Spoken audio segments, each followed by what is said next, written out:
Bonjour à tous et bienvenue sur AquarioTube. Alors ça fait un petit moment que j'avais pas fait de vidéo. Aujourd'hui je vais vous faire une petite vidéo de ce bac que vous n'avez pas vu à mon avis depuis 2 mois. Donc on va simplement faire un petit suivi de ce qui se passe dans ce bac parce qu'il est forcément en train d'évoluer encore et toujours. Depuis 2 mois, j'ai quand même taillé quelques fois les plantes. Et ça pousse, ça c'est dès qu'on a du CO2, les plantes n'arrêtent pas de pousser. Donc qu'est-ce que j'ai taillé? J'ai taillé l'astorogine qui est ici devant. Voilà, là j'en ai taillé pas mal pour essayer de propager jusqu'au fond. Donc ici, vous allez voir que je suis en train de faire un grand champ d'astorogine sur toute la longueur là-bas derrière. Donc ça, c'est en train de pas mal prendre. Ça m'a permis de voir aussi, en expérimentant, qu'on peut tailler fortement l'astorogine, vraiment la couper au ras du sol. Elle commence à bien prendre. Je vais avoir bientôt certainement le même buisson qu'ici, mais sur toute la longueur et aller vers le fond. J'ai également taillé pas mal les alternanthera, mais bon, vous voyez, elles poussent. Alors, on va pas trop le voir, si, un petit peu, mais elles dépassent pas mal de l'eau. Donc là, c'est pareil, je taille, j'ai pas envie qu'elles se multiplient plus. Donc, chaque fois, je déracine, je coupe la moitié de la tige et je replante parce que je veux pas qu'elles repartent en Y. Donc ça, je les ai pas mal taillées. On a les cryptocorines Wendy qui sont en train de littéralement exploser. Alors là, c'est pareil. J'en ai mis sur toute la longueur du bac jusqu'au fond. Voilà. Donc c'est vraiment littéralement une explosion pour ces plantes-là. Donc je les trouve très très belles avec des longues feuilles un petit peu ondulées. C'est magnifique. J'avais planté un petit peu d'Hygrophila pinnatifida que voici ici. Donc elle aussi, elle pousse beaucoup.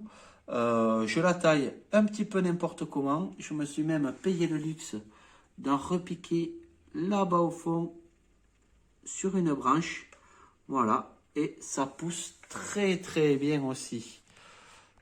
Les Rotala, quant à elles, bon, toujours pas trop colorées, mais pas mal de coupes aussi de fait.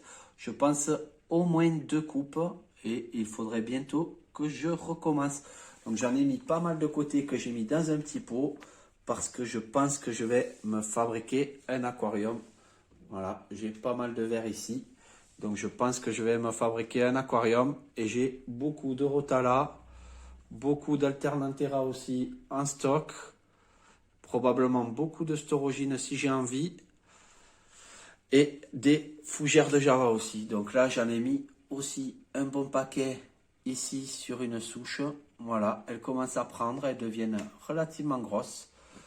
Donc ce bac, écoutez, dans ce bac, tout se plaît. J'ai déplacé le filtre pour faire un courant à la longueur et mis le CO2 à l'opposé pour me rapprocher des storogines que je veux développer à fond.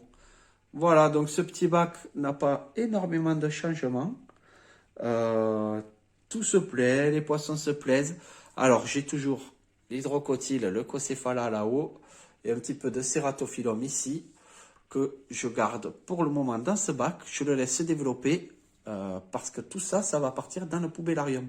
J'ai déjà mis beaucoup de plantes d'hydrocotyle et de cératophyllum dans le poubellarium. Je ne vous le montre pas pour le moment, mais j'ai quand même mis un petit coup de neuf parce que les beaux jours arrivent et les petits poissons vont bientôt aller dehors. Donc j'ai enlevé toutes les algues filamenteuses, toutes les anciennes plantes, rajouté de l'égéria et jeté toutes les hydrocotyles que j'avais en trop, ainsi que le cératophyllum dans le poubellarium pour qu'ils se préparent pour d'ici, je pense, 1 ou 2 semaines après les seins de glace. Je vais pouvoir sortir les Tannictis. Donc ce petit bac va très bien. Il faut le couper souvent. Voilà, les alternanthera se régalent. On voit toutes les racines ici qui dépassent. Donc elles, chaque fois que je fais un entretien, que je m'occupe d'un pied en question, je coupe toutes les racines adventives. Puisque c'est vrai que vu de loin, ça fait vraiment un gros tas de racines. Donc là, celle de devant, c'est celle que j'ai taillée il y a très longtemps, donc elle commence à avoir beaucoup de racines. Enfin, les petits poissons se plaisent bien. Ils ont un petit espace de nage sur le devant de la Seine. Ils vont venir peut-être vous dire bonjour. Voilà, un petit qui arrive.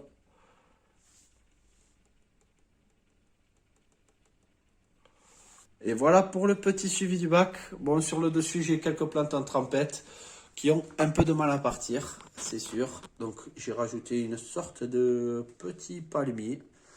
Ça doit être une fougère, une monstera et une autre plante ici. Je les mets là en attendant de les repiquer. Voilà, mais bon, elles se plaisent bien. On arrive au bout de cette vidéo. Donc, c'est un petit suivi de bac rapide. Je vais vous faire un petit tour du propriétaire. Donc il y a aussi des petits problèmes d'algues parce que j'y suis allé un peu fort sur le fer. Mais ça se règle tout seul. Faut pas paniquer quand on a des algues. Ça prend un peu de temps. Mais ça rentre dans l'ordre la plupart du temps. C'est une erreur de manipulation. Donc dès qu'on identifie le problème, eh bien, ça rentre dans l'ordre. Ça prend un petit peu de temps, mais ça finit par se corriger, surtout quand les bacs sont bien équilibrés. Celui-là, il a 1 an et 7 mois. Je vous ferai bientôt une vidéo de son évolution, comme j'avais fait pour ces 1 an. Allez, je vous dis à une prochaine fois sur AquarioTube. J'espère que ça vous aura plu. Pensez à vous abonner ou à lâcher un like, ça fait toujours plaisir. Et n'hésitez pas à commenter. À bientôt sur AquarioTube.